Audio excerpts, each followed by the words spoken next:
The Man Who Played to Lose by Larry M. Harris. Sometimes the very best thing you can do is to lose. The cholera germ, for instance, asks nothing better than it be swallowed alive. When I came into the control room, the captain looked up from a set of charts at me. He stood up and gave me a salute, and I returned it, not making a ceremony out of it. "Half an hour to landing, sir," he said. That irritated me. It always irritates me. "I'm not an officer," I said. "I'm not even an enlisted man." He nodded too quickly. "Yes, Mr. Cowboy," he said. "Sorry." I sighed.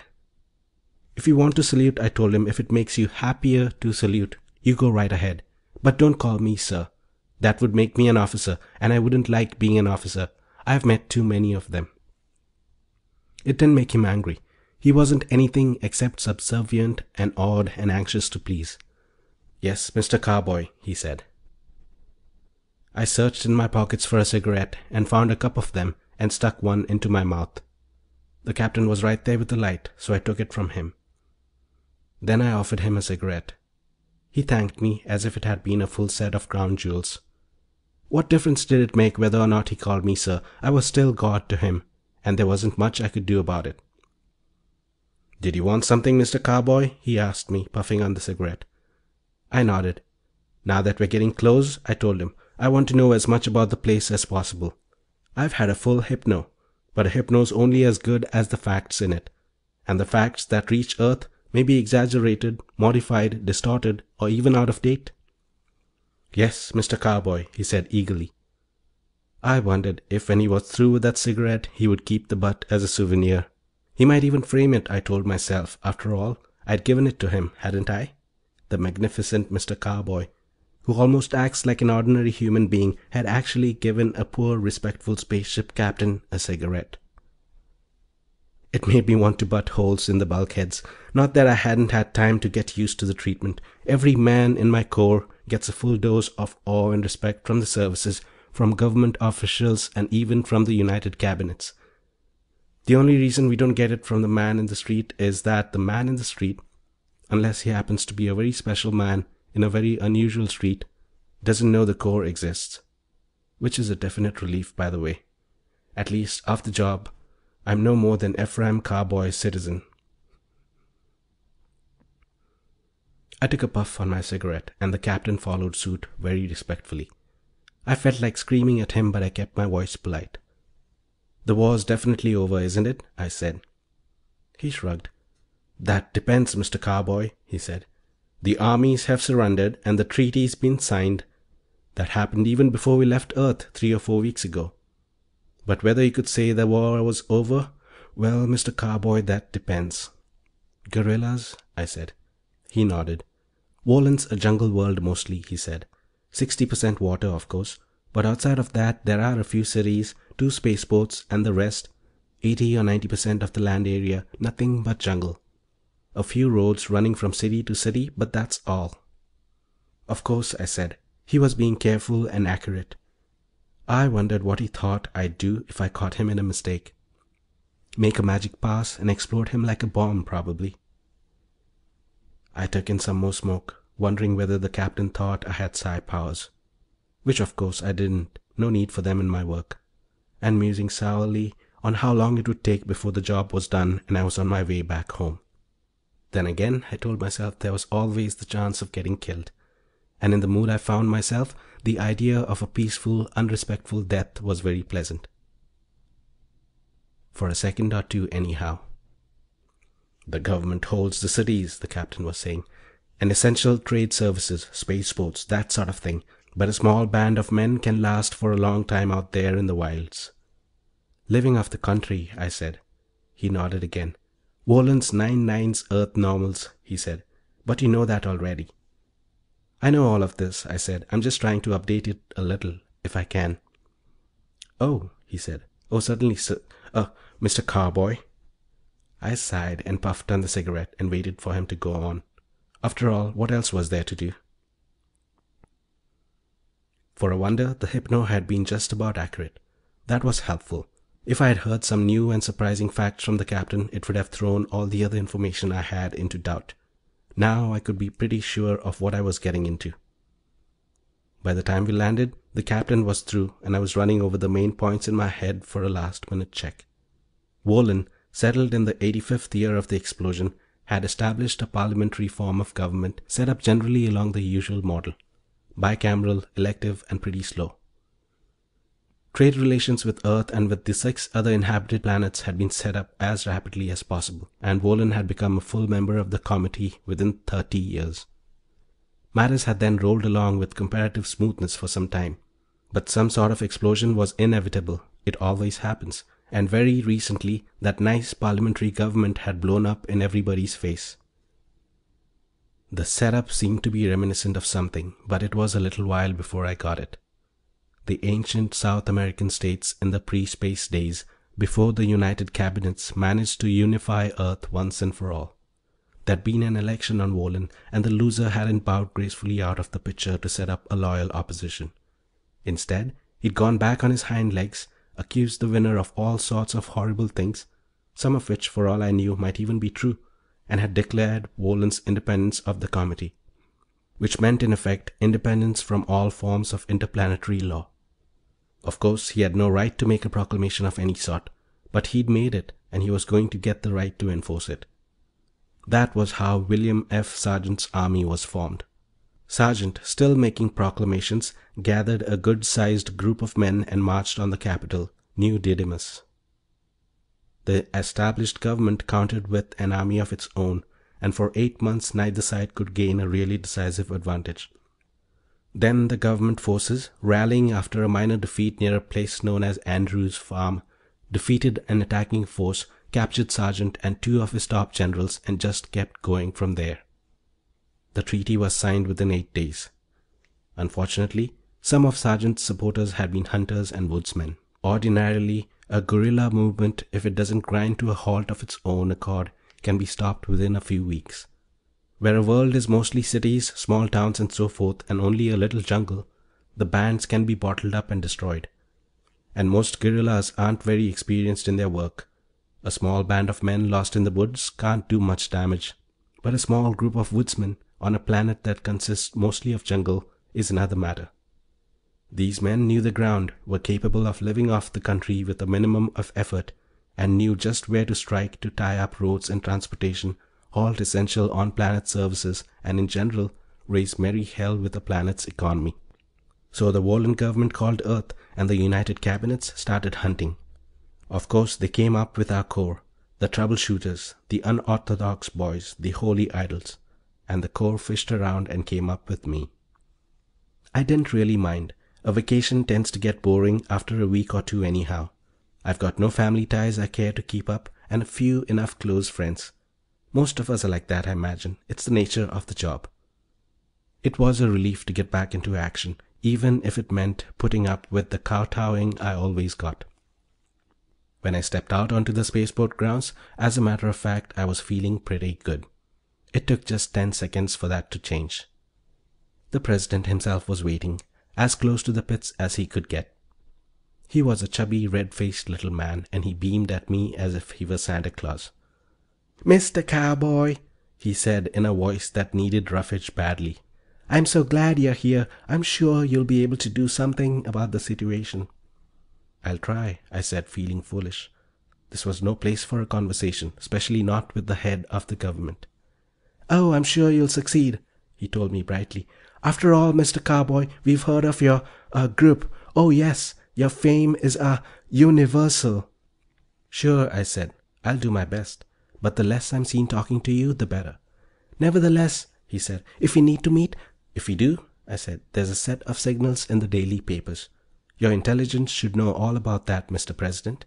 "Ah," he said, "of course, certainly. Well, Mr. Cowboy, I do want to tell you how glad I am—" "So am I," I said. "Goodbye." The trouble with the democratic process is that a group of people picked at random can elect some silly leaders. That's been happening ever since ancient Greece, I imagine, and it'll go on happening. It may not be fatal, but it's annoying. My job, for instance, was to prop up this foolish little man. I had to work against a group of guerrillas who were even more democratic from all I'd heard, and who seemed to have a great deal of common, ordinary brains. Of course, I wasn't doing it for the president. It was for the committee as a whole, and it needed to be done. But I can't honestly say that that made me feel any better about the job. I was driven out of the city right after I'd packed up my supplies. 2 days' food and water in a rude knapsack, a call radio, and some other special devices I didn't think I was going to need. But, I told myself, you never know. There was even a suicide device just in case. I packed it away and forgot about it. This city was an oasis in the middle of jungle, with white clean buildings and static clean streets and walks. It didn't seem to have a park, but then it didn't need one. There was plenty of park outside. The beautiful street became a poor one half a mile out of the city, and degenerated into a rough trail for ground vehicles soon after that. "How many people are there on this planet?" I asked my driver. He never took his eyes from the road. 2.5 million last census, he said with great respect. That explained things, of course. As the population grew, the cities would expand and the forests would go under. It had happened on Earth and on every settled planet. As recently as 1850, for instance, large tracts of New York City, where I made my home, were farm and forest. Why, in 1960 the population was only about 8 million, and they thought the place had reached its height. Wohlen had only begun its drive to citify the planet. Give it another 150 years and the guerrillas couldn't exist for simple lack of any place to hide and to live independently. Unfortunately, the government didn't have 150 years. Judging from what I'd seen, the government didn't have 150 days. Rationing was in force at all the markets we'd passed on the way out, and there seemed to be a lot of cops. That's always a bad sign. It means normal processes are beginning to break down and anarchy is creeping in. I thought about it. 3 months was an outside limit. If I couldn't finish the job in 3 months, it might as well never be finished. It's always nice to have a deadline, I told myself. The car stopped at a place in the road that looked like any other place in the road. I got out, adjusted my knapsack, and started away from the road into the jungle that bordered it. The hypno I'd taken had told me there were farms scattered through the jungle, but I didn't know exactly where, and I didn't even want to find out. The knapsack was heavy, but I decided I could stand the weight. In 5 minutes I was surrounded by jungle, without any quick way to tell me where the road had been. There was a trail, and maybe human beings had used it, but it was no more than a scratch in the vegetation. That was green like Earth's, and mostly spiny. I managed to scratch myself twice, and then I learned to duck. After that, the time went by slowly. I just kept walking without much of an idea of where I was going. After a couple of hours, I was good and lost, which was just what I wanted. It was starting to get dark, so I took the opportunity of building a fire. I dug in my knapsack and found some food and started to cook it. I was still watching it heat up when I heard the noise behind me. Those boys were good. He'd sneaked up through the jungle and come within a foot of me without my hearing him. I jumped up just as if I hadn't expected him and whirled around to face him. He had his heater out and was covering me with it. I didn't reach for anything, I just watched him. He was a big man, almost as tall as I was, and solidly built, with a jaw like a bulldog's and tiny, sparkling eyes. His voice was like rusted iron. "Relax," he told me. "I'm not burning you down, mister. Not yet." I made myself stare him down. "Who are you?" I said. "Name don't matter," he said, without moving the heater an inch. "What's important is, who are you, and what are you doing here?" "James Carson's my name," I said. "I'm from Ankata." It was a small city halfway around the planet, a nice, anonymous place to be from. "And I'm minding my own business." "Sure," the big man said. He jerked his head and whistled, one sudden sharp note. The clearing was full of men. They were all sorts, big and small, thin and fat, dressed in uniforms, cast-offs, suits, rags, anything at all. Half of them were carrying heaters. The rest had knives, some good and some homemade. They watched me and they watched the big man. Nobody moved. "Maybe you're a government man," the big man said, "and have come out to catch some of Bill Sargent's boys." "No," I said. He grinned at me as if he hadn't heard me. "Well," he said, "this ought to be a big enough catch for you, mister. Want to capture us all right now and take us back to New Didymus with you?" "You've got me wrong," I said. Another man spoke up. He was older, in his late 40s, I thought. His hair was thin and gray, but his face was hard. He had a heater strapped to his side, and he wore a good uniform. "Government men don't come out one at a time, do they, Huey?" he said. The big man shrugged. "No way to tell," he said. "Maybe Mr. Carson here's got a call radio for the rest of his boys. Maybe they're all just waiting for us someplace nearby." "If they're waiting," the other man said, "they'd be here by now. Besides, Huey, he don't look like a government man." "Think they all got tails?" Huey asked him. I judged it was about time to put in a word. "I'm not government," I said. "I'm from Ankata. I'm here to help you, if you're the men I think you are." That started some more discussion.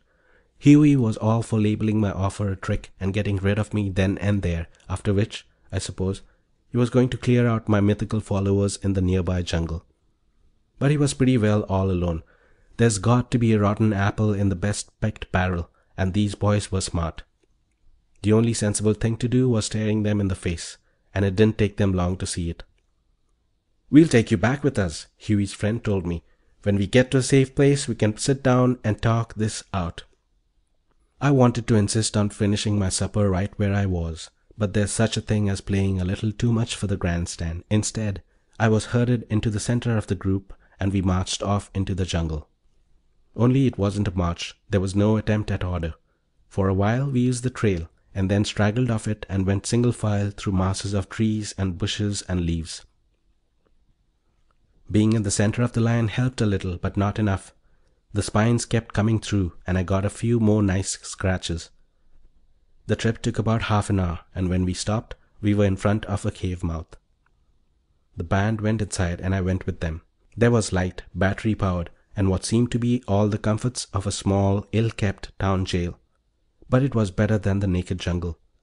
I was still porting my knapsack, and when we got into the cave, I unstrapped it and sat down and opened it. The men watched me without making any attempt to hide the fact. The first thing I took out was an instant heat food can. It didn't look like a bomb, so nobody did anything. They just kept watching while I came up with my call radio. Huey said, "What the hell?" and came for me. I stood up, spilling the knapsack, and got ready to stand him off. But I didn't need to, not then. 3 of the others piled on him like dogs on a bear and held him down. Huey's friend was at my side when I turned. "How come?" he said. "Who are you planning on calling?" "I said I wanted to help you," I told him. "I meant it." "Of course," he said smoothly. "Why should I believe it?" "I know the spot you're in, and He didn't give me a chance to finish. "Now you wait a minute," he said, "and don't touch that box. We've got some talking to do." "Such as?" "Such as how you managed to get here from Ankata and why," he said. "Such as what all this talk about helping us means, and what the radio's for. Lots of talking." I decided it was time to show some more independence. "I don't talk to people I don't know," I said. He looked me up and down, taking his time about it. Huey had quietened down some, and our conversation was the main attraction. In the end, he shrugged. "I suppose you can't do any harm, not so long as we keep an eye on that box of yours," he said. He gave me his name as if it didn't matter. "I'm Hollerith," he said. "General Rawlinson Hollerith." I gave him the prepared story automatically. It rolled out, but I wasn't thinking about it. He'd given me my first real surprise. I thought Hollerith had been killed at Andrew's farm, and as far as I knew, so did the government. Instead, here he was, alive and kicking, doing a pretty good job of working with a guerrilla gang. I wondered who Huey would turn out to be, but it didn't seem like the time to ask. The story, of course, was a good one.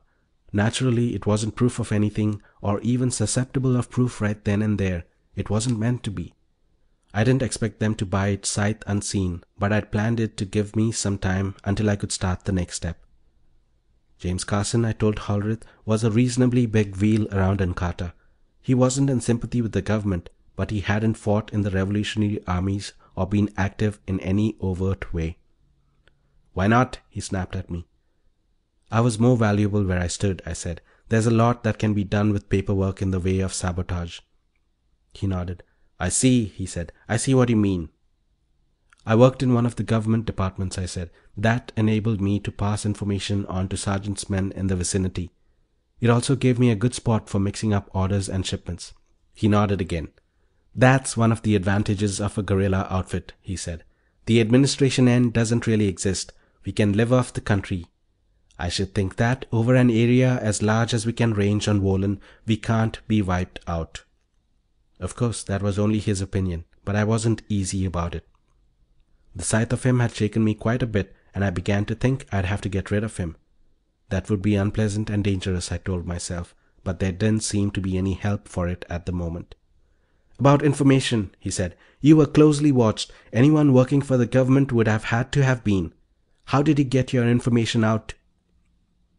I nodded towards the radio. "It's not a normal call radio," I said with perfect truth. "Its operation is indetectable by the normal methods. I'm not an expert, so I won't go into technical details. It's enough that the radio works." "Then why come to us?" Hollerith said. "Aren't there guerrillas in the Encarta vicinity for you to work with?" I shook my head. "Only a few more or less disaffected minorities," I said. That was true too. They raised hell for a day or so and then walked in and surrendered. The guerrilla network on the entire planet, sir, is under your command." He shook his head. "It's not my command," he said. "This is a democracy. You met Huey, my orderly in the old days, but now he has as much voice as I have, except for expert matters." Crackpots. But I listened. Democracy was the basis of their group. Every move was voted on by the entire band wherever possible. "We're not a dictatorship," Hollerith said. "We don't intend to become one." It was nice to hear that. It meant that maybe I wouldn't have to get rid of him after all. "Anyway," I said, "your men appear to be the only ones active on Sergeant's behalf." He took it without flinching. "Then we need help," he said. "Can you provide it?" "I can get you guns," I said. "Volunteers, supplies." There was a little pause. "Who do you think you are?" Hollerith said. "God?" I didn't tell him that from his point of view I was inhabiting the other half of the theological universe. Somehow it didn't seem necessary. The men started to arrive in a week, some of them carrying supplies and armaments for all the rest. Hollerith was beside himself with joy, and even Huey stopped looking at me with suspicion. In the meantime, I'd been living with the guerrillas, eating and sleeping with them, but I hadn't been exactly trusted. There'd been a picked group of men set to watch over me at all times, and I managed to get a little friendly with them, but not very. In case I turned out to be a louse, nobody wanted to have to shed tears over my unmarked grave. Until the men arrived, there weren't any raids. Hollerith very sensibly wanted to wait for my reinforcements, and he carried most of the group with him. Huey was all for killing me and for getting on with normal operations. I don't think he had any real faith in me, even after the reinforcements began to arrive. I'd made the call on my radio in Hollerith's hearing. I'd asked for 150 men, a force just a bit larger than the entire band Hollerith had commanded until then, 300 heaters with ammunition and supplies to match, a couple of large guns throwing explosive shells, and some dynamite. I added the dynamite because it sounded like the sort of thing guerrillas ought to have, and Hollerith didn't seem to mind. On his instructions, I gave them a safe route to come by, assuming they started near New Didymus. Actually, of course, some of my co-brothers were recruiting on other parts of the planet, and the government had been fully instructed not to hold any of them up. I won't say that President Santa Claus understood what I was doing, but he trusted me.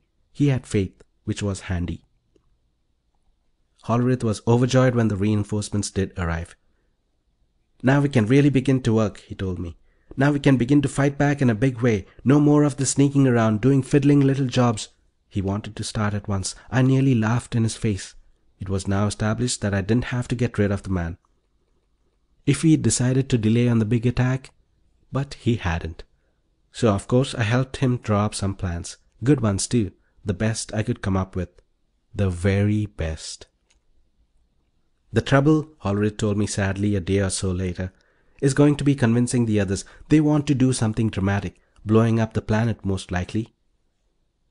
I said I didn't think they had planned to go that far, and anyhow I had an idea that might help. "You want to take the Army Armaments Depot near New Didymus," I said. "That would serve as a good show of strength and weaken any reprisals while we get ready to move again." "Of course," he said. "Then think of all the fireworks you'll get," I said. "Bombs going off, heaters exploding, stacks of arms all going off at once, the 4th of July, the 14th, and Guy Fawkes Day all at once, with a small touch of Armageddon for flavor. Not to mention the Chinese New Year." "But sell it that way," I said. "The drama, the great picture, the excitement, that, believe me, they'll buy."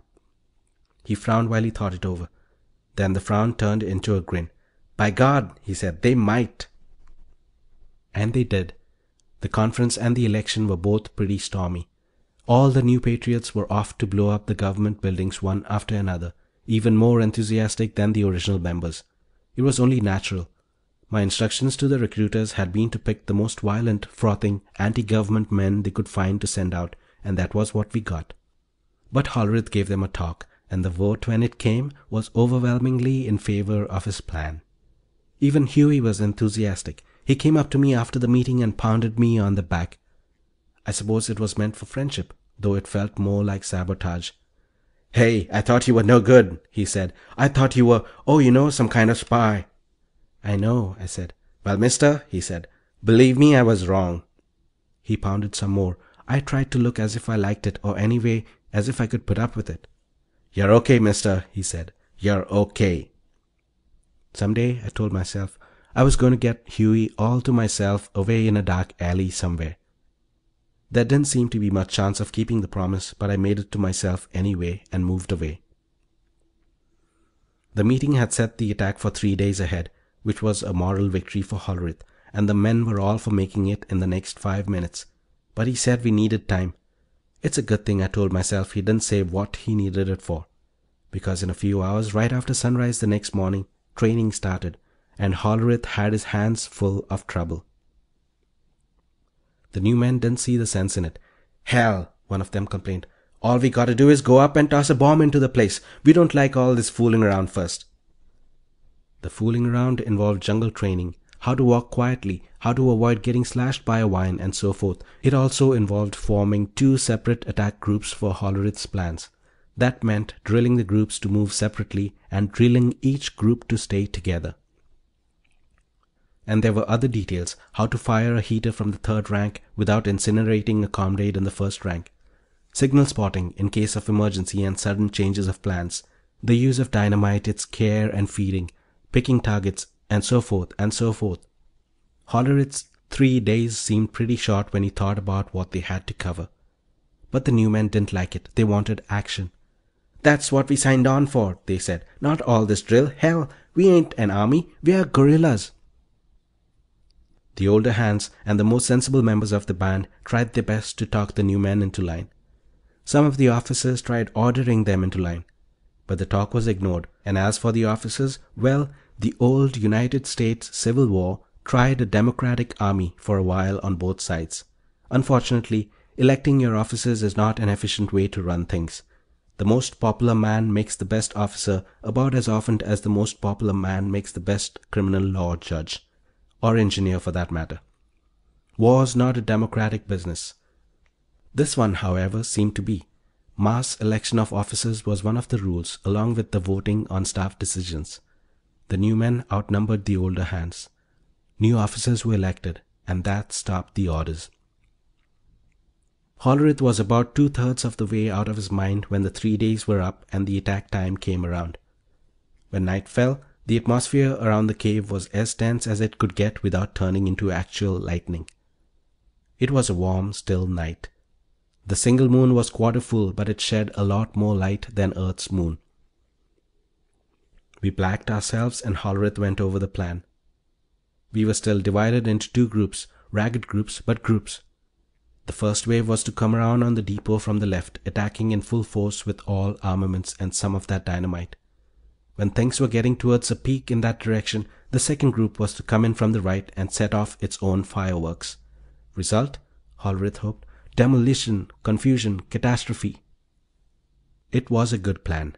Hollerith obviously wasn't sure of his own men anymore, and neither would I have been in his spot.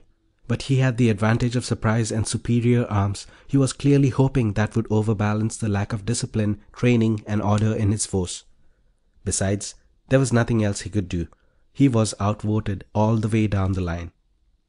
I set out with hardly a qualm along with the second attack group. We were under the command of a shy, tall man with spectacles who didn't look like much. He'd been a trapper before the war, though, and was one of the original guerrillas for a wonder, and that meant he was probably a hell of a lot tougher and more knowledgeable than he seemed. Setting traps for Wolin's animals, for instance, was emphatically not a job for the puny or the frightened. The first group was under Huey's command. Hollerith stayed with a small group of his own as a reserve. Actually, he wanted to oversee the battle, and the men were perfectly willing to let him, having gotten one idea into their democratic heads. Hollerith was too valuable a man for the guerrillas to lose. But I wasn't, of course. I'd done my bit. I'd gotten the volunteers. Now I could go and die for glory like the rest of them. The trouble was I couldn't see any way out. I marched in the dimness with the rest, and we managed to make surprisingly little noise. Wolin's animals were active and stirring anyhow, and that helped. At last the depot showed up in the moonlight with the city some distance behind it. There was a wire fence and a sentry. Immediately in view behind him were square blocky buildings in a clearing. Beyond that there was another fence, then some more jungle, and then the city. 50 yards from the fence, in the last screen of trees, we stopped and waited. The first group was off to the other side of the fence, and I couldn't see or hear them. The wait seemed to go on for hours. Perhaps a minute and a half passed, then the first heater went off. The sentry whirled and fired without really thinking. There wasn't any way for him to tell what he was shooting at. More heaters went off from the jungle, and then they started to come in. There was a lot of noise. The boys were yelling, swarming over the wire fence and through it, firing heaters wildly. There were lights in the building now, and a picked group of men came out of one of them, swinging in single file.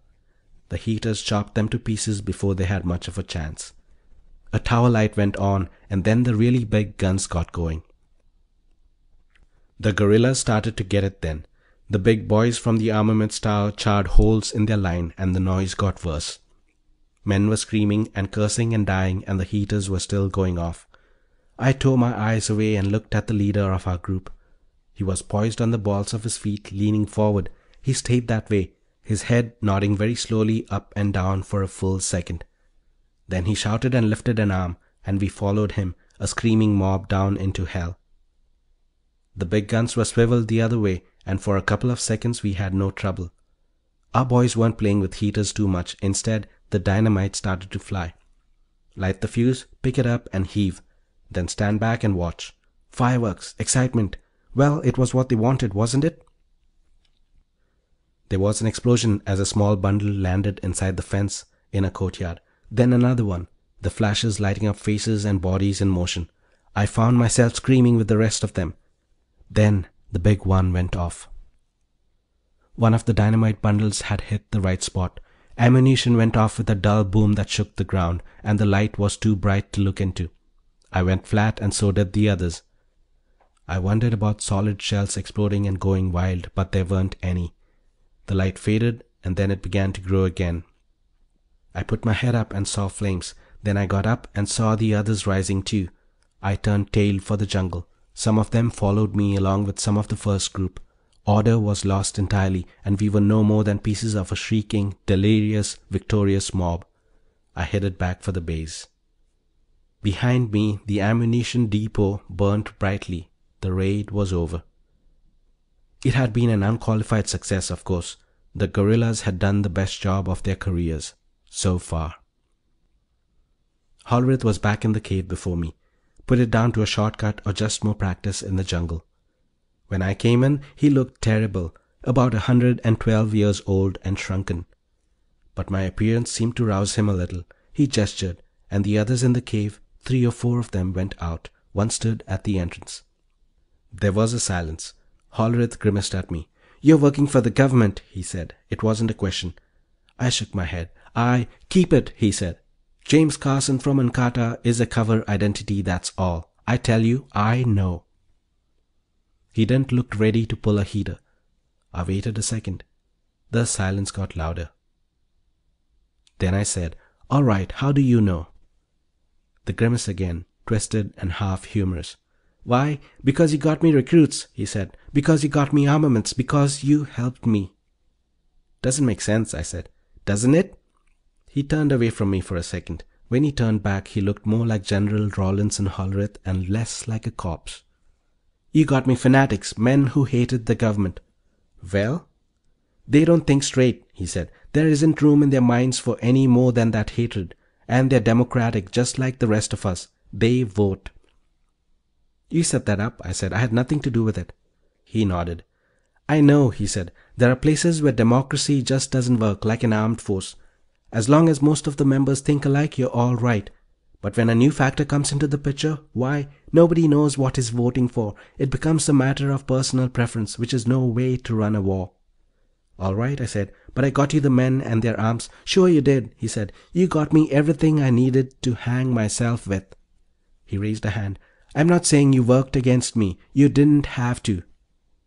"I got you everything you wanted," I said. "Sure," he said. "Did you ever hear of jujutsu?" You used my strength against me," he said. "You got me what I wanted, and did it in such a way that it would ruin me." "But the attack was a success," I said. He shook his head. "How many men are going to come back?" he said. 50? 60? How many of them are going to get lost out there, return to the city, try to go up against New Didymus with a heater and nothing else? How many of them have had all the excitement they want?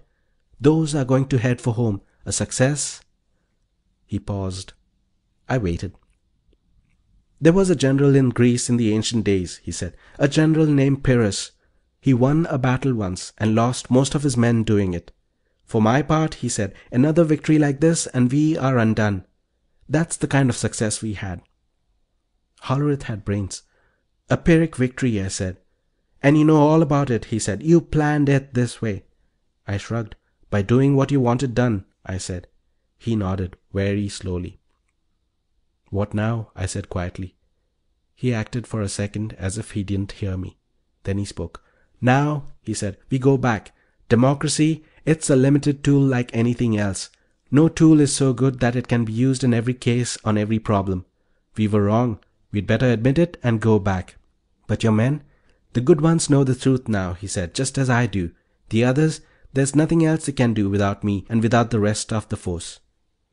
I took a deep breath. It was all over. "And now," he said suddenly, "I want you to tell me just who you are. Not James Carson," he said, "and not from Ankata, not even from Wohlen." "How do you know?" I said. "Nobody on this planet," he said, "would do this job in just this way. I'm familiar enough with the top men to be sure of that. You're from the committee." "That's right," I said. "But who are you? What force? What army?" "No army," I said. "You might call me a teacher. My corps is made up of teachers. We give lessons where lessons are needed." "A teacher," he said quietly. A long time passed. "Well," he asked, "do I pass the course?" "You pass," I told him. "You pass with high marks, General." I was off planet within 24 hours. Not that Santa Claus didn't want me to stay longer when I told him what had happened. Hell, he wanted to throw a banquet and 16 speeches in my honor. I was a holy idol all over again. I was superhuman. I was glad to get away. What makes them think a man's special just because he uses his brain once in a while?